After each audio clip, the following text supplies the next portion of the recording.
Hi, welcome to Asian Sky Group, Asian Sky Media's virtual charter week. I'm Jeff Lowe, Managing Director of Asian Sky Group. For a copy of the 2020 charter report, please go to www.asianskymedia.com. Otherwise, enjoy the presentation. Thank you for tuning in. Welcome to Asian Sky Group's virtual charter week. This is day 3. Panelists today, we've got Ian Moore from VistaJet. We've got Keith Tsang from OJets, and we have Minnie from Hong Kong BAC. If you guys want to spend 2 seconds just introducing yourselves, if you can. We'll start with you, Ian. Yeah, absolutely. Thanks, Jeff. My name's Ian Moore. I'm the Chief Commercial Officer for VistaJet. I've been working the company for 10 years now, and looking forward to joining the panel and having a good conversation. Yep, thanks. Keith? Hello, thanks, Jeff. Thanks for inviting me today. Hello, everyone. This is Keith Tsang. I'm from OJets. OJets is a Singapore-based charter company with a small fleet of 6 aircrafts. And we focus on our charter business today for Asia. And last, Minnie. Yeah, hello. I'm Minnie from Hong Kong Business Aviation Center. I've been working here for 8 years. BAC is providing the ground handling service and the FBO in Hong Kong International Airport. And so I would be correct in saying clients of yours are VistaJet and OJets? Yes? Yeah. Yeah. No. But you're all involved in what I would say is it's a customer experience when you charter an aircraft, and that experience somewhat begins with the FBO. So You've all got a role to play in ensuring that client, whoever he is, has a seamless journey and has a high level of customer satisfaction. So Ian, Keith, and Minnie, you all work together very closely. So, and that's part we of are in the community. No, we're all in it together, kind of affair. And so that'll be certainly something that we touch on later on in the panel here. What I wanted to do was, and I'm going to start with Keith, just because. I'm sorry, whenever we get a panel together these days, you cannot not talk about COVID-19, unfortunately. So certainly the topic, we've got that as one of the topics today. A big issue for us out here in the Asia Pacific region, or maybe I think it's a big issue. We'll touch on that, is also illegal charter. And then we'll just have some questions in the end regarding more general, what's happening in the charter industry and so on and so forth. But what I wanted to do was sort of with Keith, was start with you, and I'm starting with you because COVID-19 came to us maybe earlier than it did with Ian, and I don't know, we'll find that out in a minute. But if you can remember back to 2019, and if you will, OJets was trucking along. I mean, when did COVID-19 sort of appear on your radar and start to impact your operations? I mean, I'm sure you had great plans. You've been expanding out of Singapore. And then COVID-19 came along. That's right. So I think if I remember correctly, it was just the day before Chinese New Year began, early on in January. I think it was the last week of January. Yeah. It's the news of COVID starting hitting the TV every day.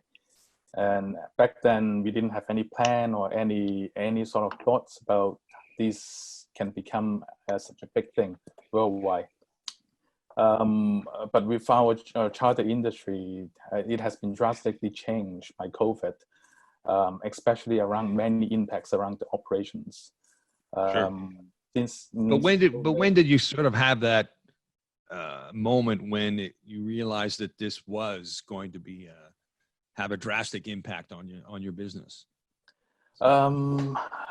I think in terms of the market, it didn't really impact much until the pandemic comes out, because back in January and February, it's all a regional event. It's all surrounding Asia. Yep. Customers are all talking about it. Everybody is trying to get out of the regions or get an isolated holiday somewhere, going back to their second home in the rest of the world.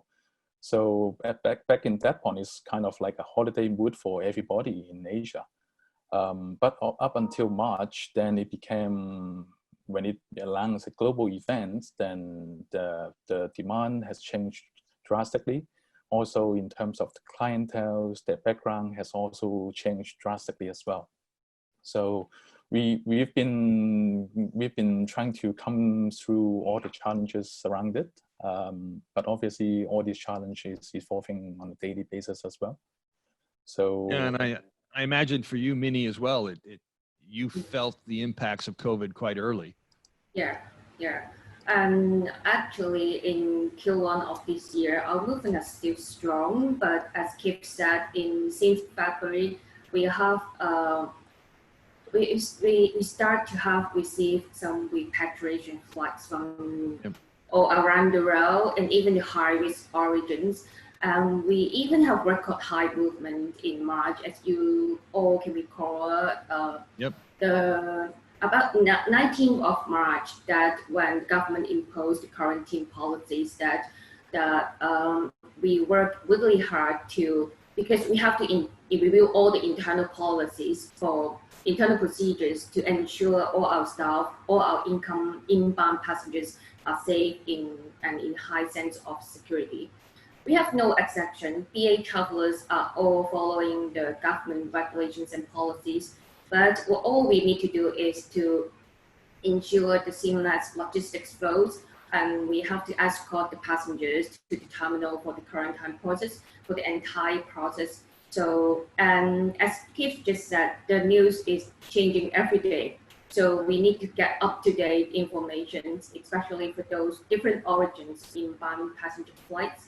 So yeah, this is quite challenging in past 6 months. I imagine it's one of the hardest things that you all three have had to deal with, in that it's a shifting sands.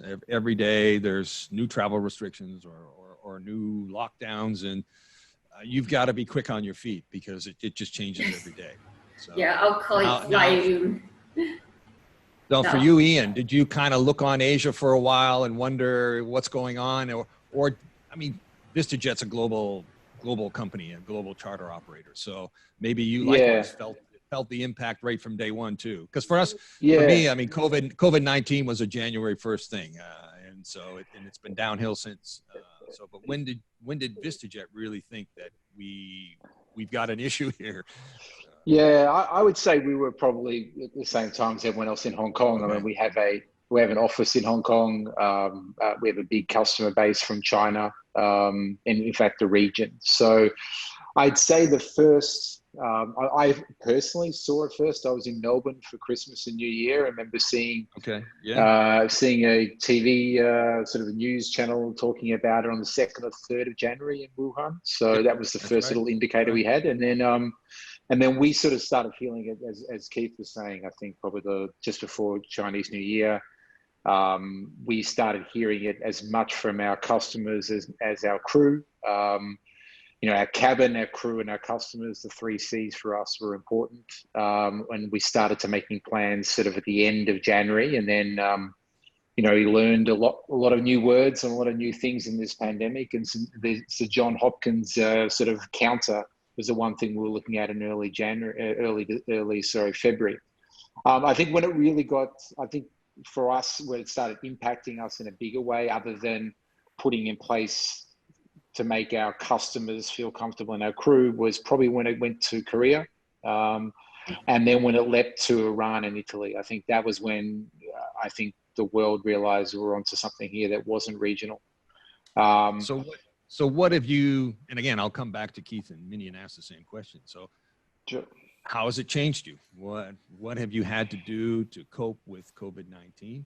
And are those changes going to be permanent, or is it something you'll go back to the old ways when it's all done? But, I guess it's a good question. What have you done now to manage COVID-19 and see yourself through it? Yeah, sure. So I think the first step, like most people now, our operations and our sales teams and everyone else, we've got used to working from home and having meetings via Zoom and those types of things. So that's the first adjustment I think any company needed to go through, and that wasn't easy. We're a social company as well, so I miss my colleagues. But ultimately, I think that was the first adjustment we made behind the scenes. I think inside the cabin, making our crew, working with our crew to make sure they feel comfortable.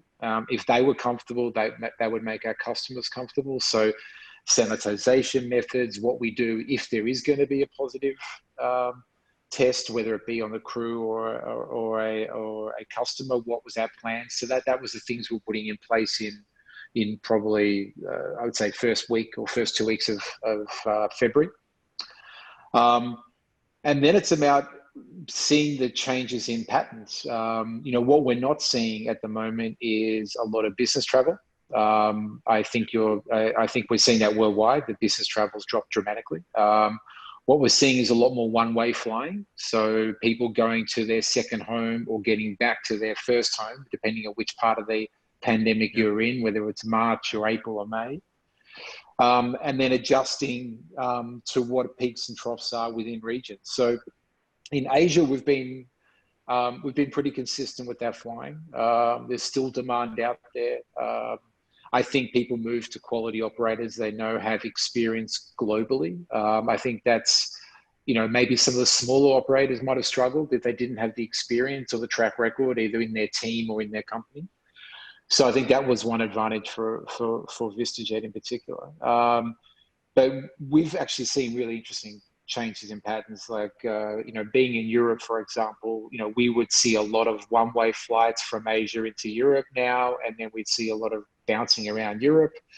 Now we're seeing probably less of that kind of activity because if you're leaving Hong Kong, do you know what the quarantine rules are going to be like when you get back? You don't know, so people are more wary of leaving. But if you're in Europe, for example, we used to see constant leaving London, 5 o'clock or 6 o'clock on a Friday night and coming back Monday morning for the office from Nice, for example. So you go south of France for the weekend, come back. Now there's no reason to come back anymore. There's no workplace to come back to. And so we're finding our peak days are different. And we're seeing a more consistent spread of days of flying, which actually suits our pattern. We don't like the peaks and troughs as much because, when you're having these huge peaks, it puts strain on a guaranteed availability business, which is what we are. And troughs are always disappointing in any aviation time to not have your aircraft flying. So I think it's a matter of adapting, having a fleet that you can maneuver in different locations, having a work ethos. I'm sure all the companies with Keith and with Minnie here, all of us have been through different stages through this pandemic, but also different stages in our business careers where we've had to adjust. And keeping that ethos within your business to be able to adapt, I think they're the ones who are going to survive, right? So it's a matter of being adaptable. But, our industry, I've always said this, our industry was always the first into a recession and the last out, right? I've said that multiple times. And this is the first time I think our industry has been probably the last in and potentially the first out. So yes. It makes a bit of a change. Potentially that's it. Last in, first out this time. So it makes a change, and it's our opportunity to shine, I think. Yeah. And I think from our side, from HKBAC, we are business as usual because our operation is still on 24/7. And the biggest challenge is we have to safeguard our passengers and the crew's safety. And the first step to do is to ensure our staff safety, because they are not new to them because we have experience in handling the medical flight before. We provide them with full PPEs and we enforce training, especially in taking care of some safety issues and security issues. And we need to review the internal procedures, especially when we escort the passengers from our place through the airside transport to the terminal for the quarantine procedures. And as Ian said, we need to increase the frequency of sensitization and disinfection. I think all the company needs to do that. And what's changing is, as Ian said, we see there's a changing of the clientele since March. When we have high number of the movements in March, we try to conduct some extensive analysis on the clientele and the demographics. We know they are all still I would say all, the many of them are students because they need to come back home. So what challenges to us is we are like putting out these potential clientels that maybe they're their first time to try to charter flights. So they are new to us. So we need to understand what are their service needs and then to bring to their satisfaction. Thanks, Minnie. Yeah, Keith, I mean, just going back to some of the comments Ian made, again, what kind of patterns are you seeing? Well, how have you guys changed and if you will absorb COVID-19? And then what are you seeing in the patterns? I mean, Ian's saying a lot of one-way, long haul traffic, if you will, which would suit you guys as well with your fleet. But your comment? Well, we currently have 6 aircrafts, all focusing in Asia. I think the charter in Asia have always been evolving, but I think one significant note we face from pandemic is it has pushed our business to diversify from ultra high net worth individuals to repatriations, cargoes, critical government missions. And I think the pandemic has really opened up the opportunities for companies like us to focus on our clienteles, to really give the time to re-engage with them. You know, we don't have any more business travel since March, January, and all this has been cut. And even though you know the passengers were not flying, you want to keep your customers up to date with the travel restrictions. Just the same frequency or similar way that we watch information about COVID on our TVs.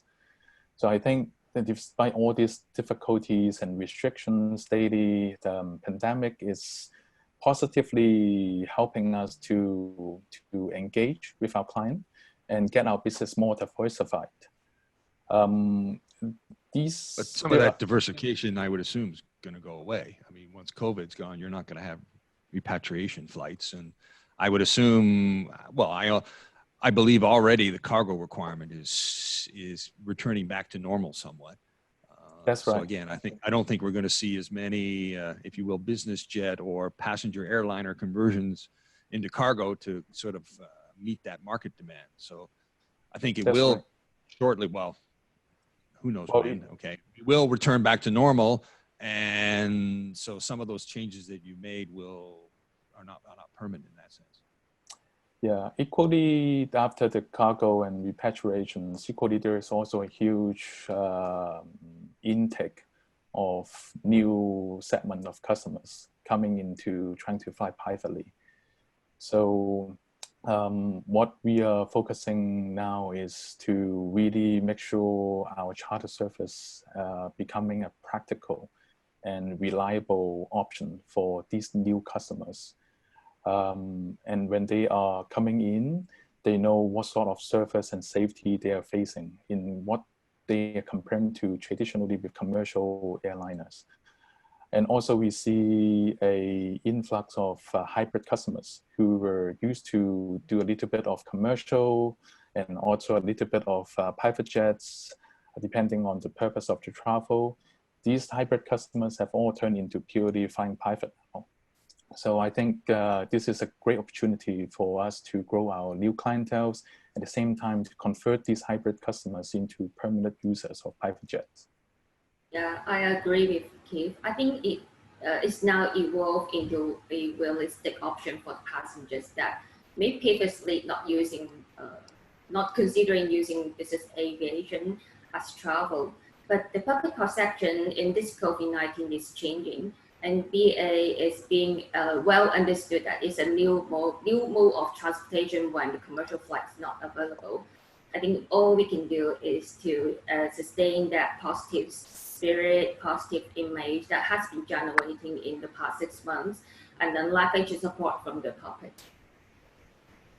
Yeah, I think we all realize that there will be, hopefully, this silver lining, whereas, as kind of you alluded to, Ian, last in but first out. So where are you seeing, Ian, your demand coming from in the future? Because yes, you do on-demand charter, but you also have other ways to get into VistaJet airplanes. And so Sure, yeah. one would certainly like to think, and I think most people in the industry kind of talk about it, that the first out will be that people are, as Minnie just said, it's a great time for business aviation to be demonstrating its worth. And part of that is when there's a pandemic and you need to move around and there's no commercial airline service, it's really nice to have a business jet in your pocket, if you will. So where do you see demand at the moment?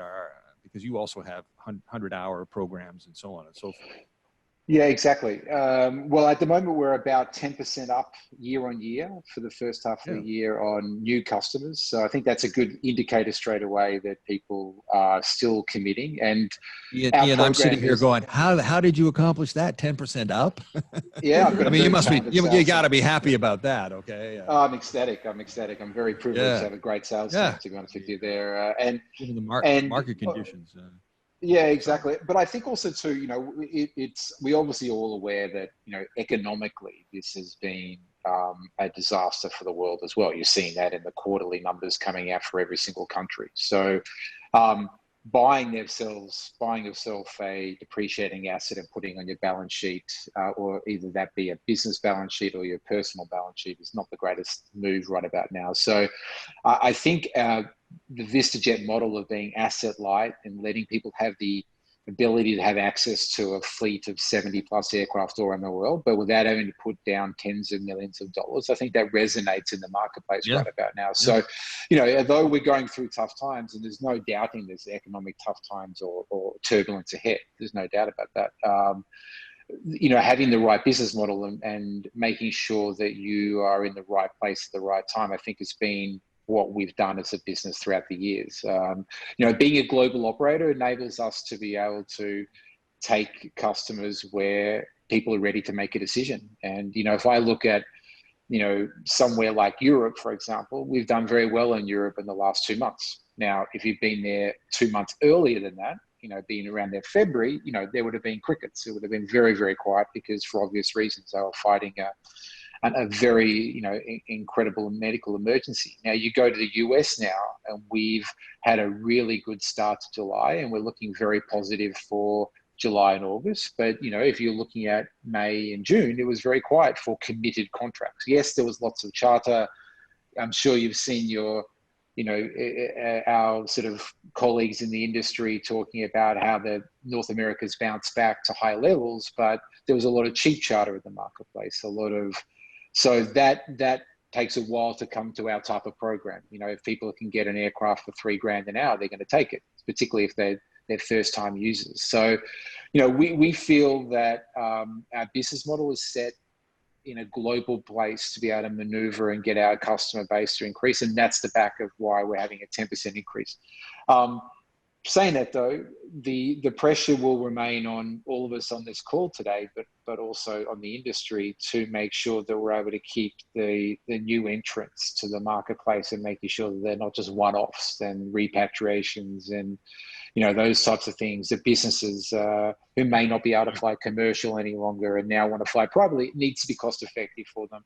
And it needs to make sense because, as I said, we know we're having tough economic times ahead. So, Jeff, for me, it's always about, and it's always has been about, have you got a good value proposition? Are you providing what your customers want? And that's many things, from customer service to the right financial model, and a consistency. And that's where I think it's a chance for the industry to shine, but it may be that we don't take everyone with us. It may be that some people in the industry don't make it. But, I think the winners and the ones that are able to adapt, have the right business model, that'll work together. I think our industry will come out stronger, but we may have a different type of clientele. It may be less people flying 600-700 hours a year, but it might be made up of a lot more people flying 50 hours a year. And either way, I think the industry must be ready to be able to deal with that and embrace it. It's going to be new types of flying. Yeah, we know that. We've already seen it. Yeah, I think you're right. And that then presents, well, as I said earlier, all of us on the line here on the panel, I mean, we all have a role to play in that, again, that customer experience, as I said, and making sure that first time user gets the experience that we all want them to have. And That's Yeah, like I said, need to be hooked. part of the reason why we got Minnie on the call as well, because it starts Yeah. there. The car drops them off at the front door of the Hong Kong BAC, and then they're the first contact point a lot of times with the client. Yeah. But when Ian says that you may see a lot more customers that are doing 50 hours a year, so I mean that would seem to suggest you're going to have a higher volume of people. Does that scare you, Minnie, or are you ready for that?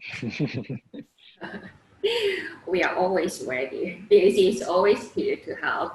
And as you all may know, that we also share in one of our LinkedIn posts that we are not keeping idle. We're still doing some enhancement projects. We just do the launch renovations in June.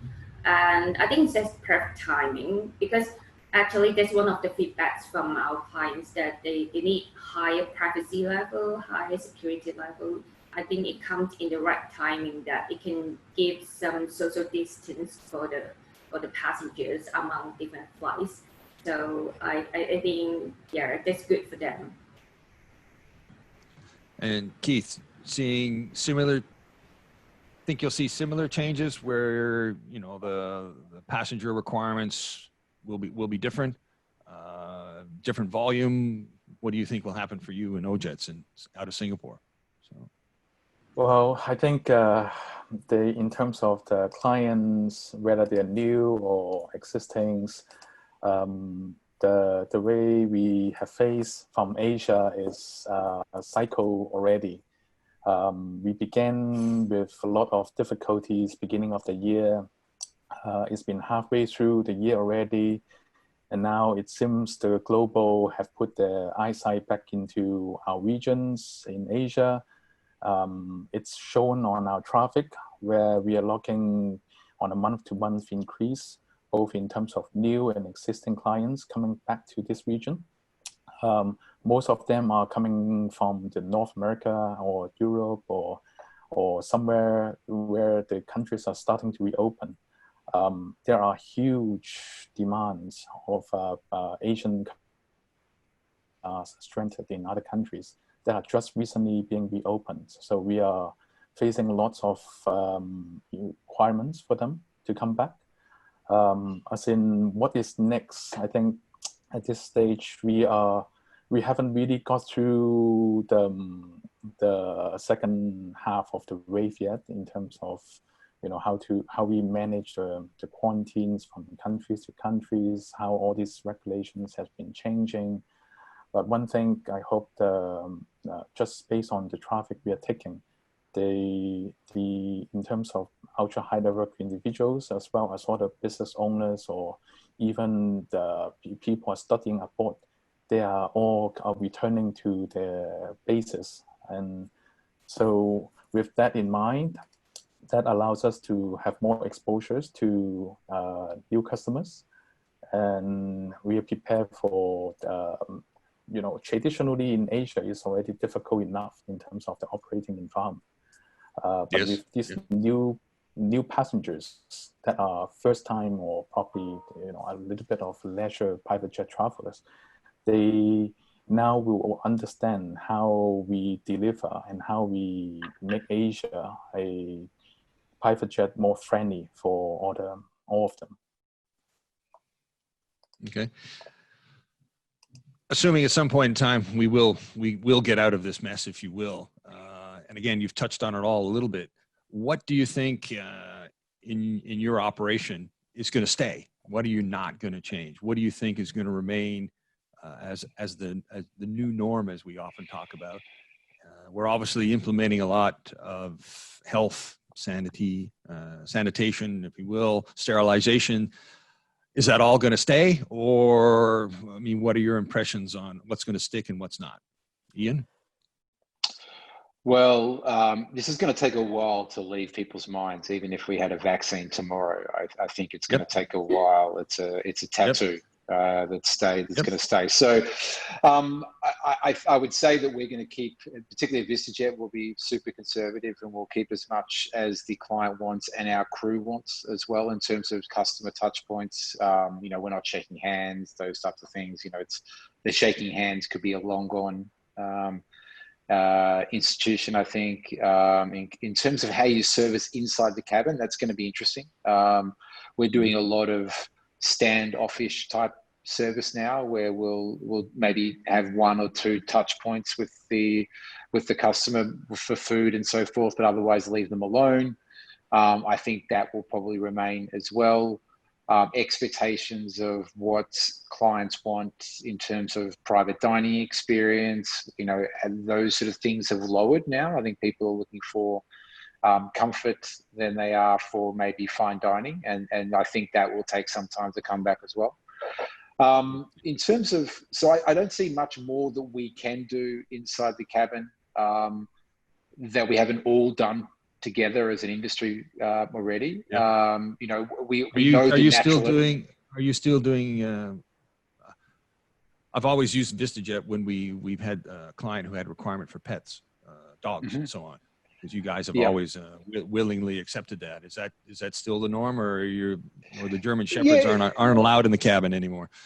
Well, I'm a big fan of German Shepherds, so they're always welcome in the cabin.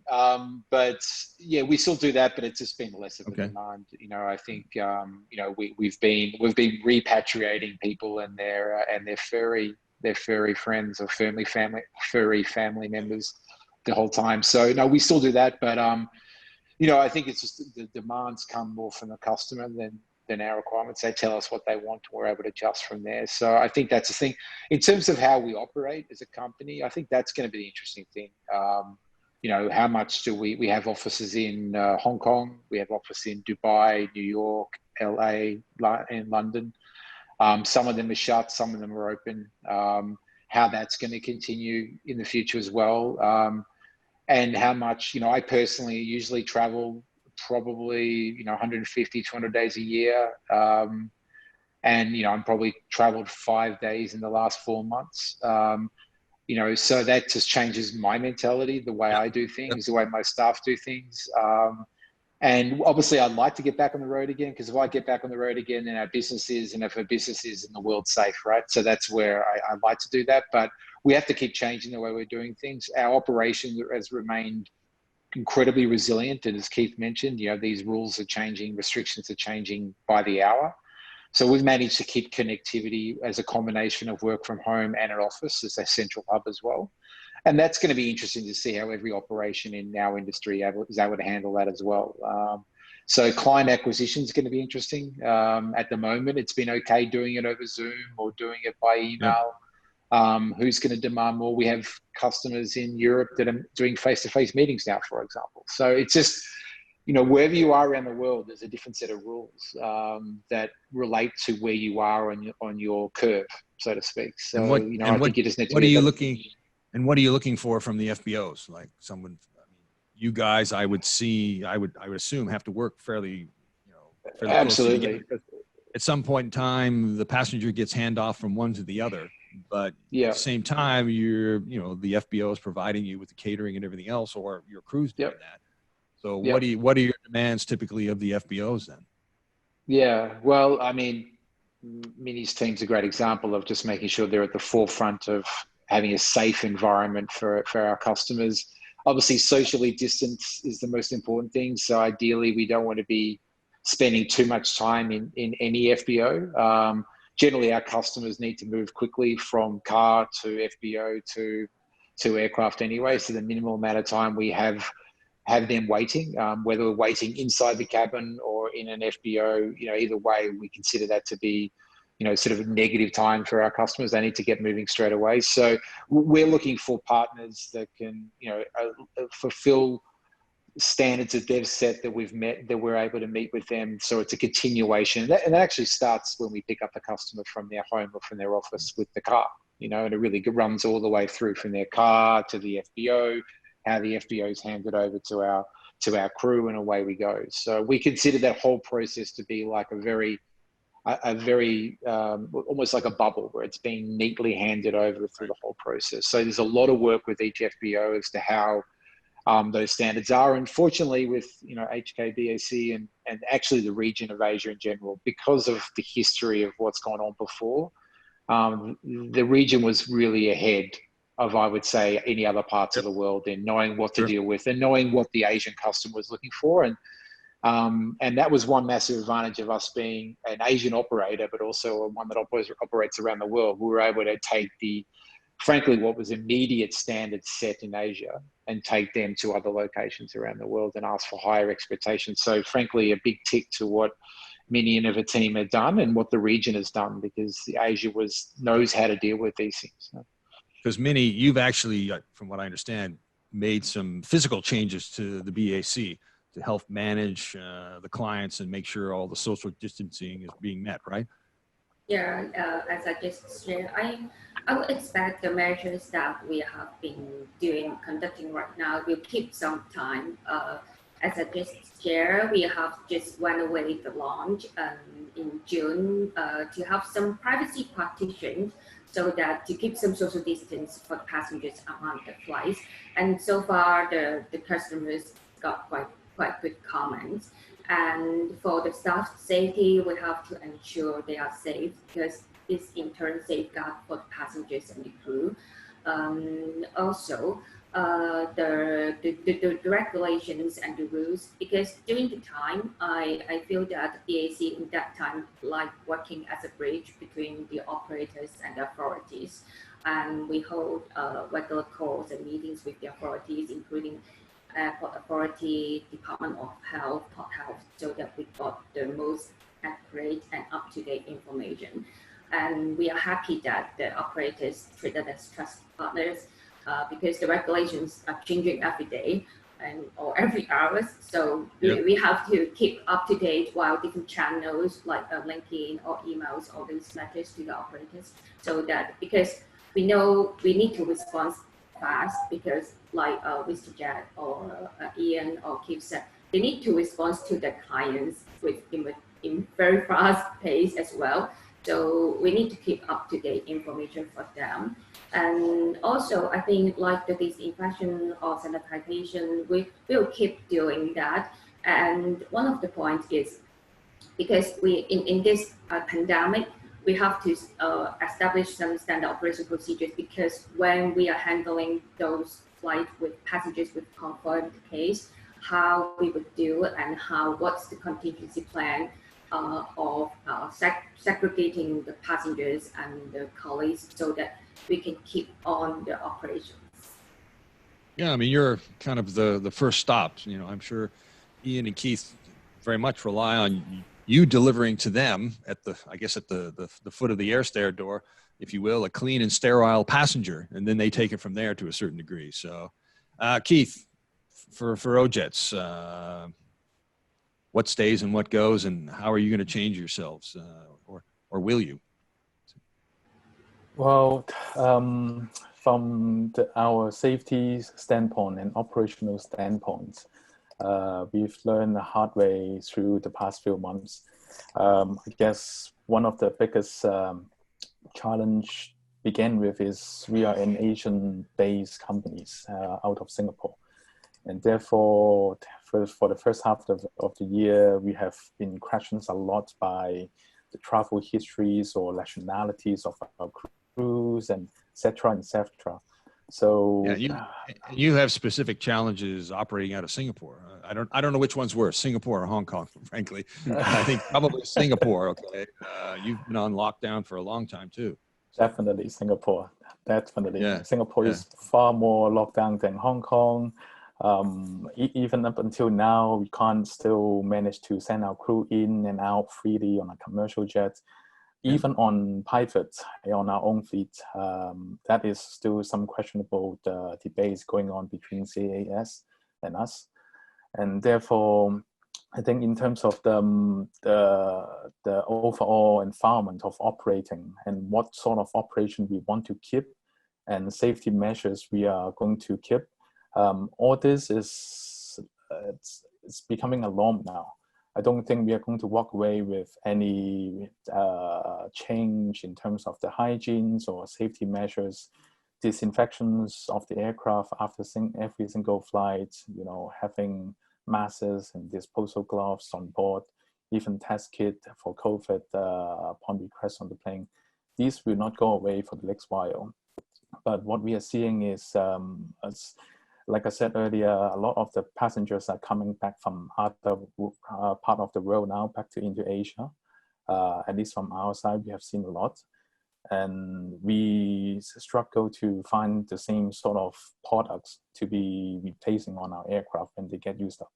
So we spend a lot of time to sourcing these sort of hygiene measures from Asia, and be able to send them across to the other part of the world is getting tricky. And that logistic itself, I think it's getting easier for the cargo or for any medical kits to go around now. But in terms of continuing to keep the same high safety measures in place, we still need to spend more time from Hong Kong or Singapore or any other cities in Asia to make sure it gets done for the next while. Yeah, I kind of expect a lot, certainly in the Asia Pacific region, a lot of what we've implemented is not going to go away. I think it's, I'm going to use the word culturally more acceptable as well, to a certain extent. The sanitization, the face masks, I think as we all reflect sometimes, we've been through SARS, we've been through a whole bunch of other events out here that kind of make it the norm. And I think of my own wife, and she, you know, I think a lot of the steps that we're taking at the moment aren't going to change. But it does, I think, produce a bit of a rubbing point where, you know, we've certainly had issues where foreign crews have come up against some of the requirements in some of the regions, and it's not made them feel great, and they've refused in some cases, and it's caused a lot of problems. And so I don't know if in the end, when you're operating in Europe, you're going to have one standard, but when you go to Asia, you're going to have a different standard because the expectations may be different as well, or just, as you say, the sort of cultural norms are going to be different. I expect it to kind of stay here in Asia, but whether or not masks and sanitizing your hands and temperature checks, whether that stays in Europe and the United States, I'm not sure. I'm not sure.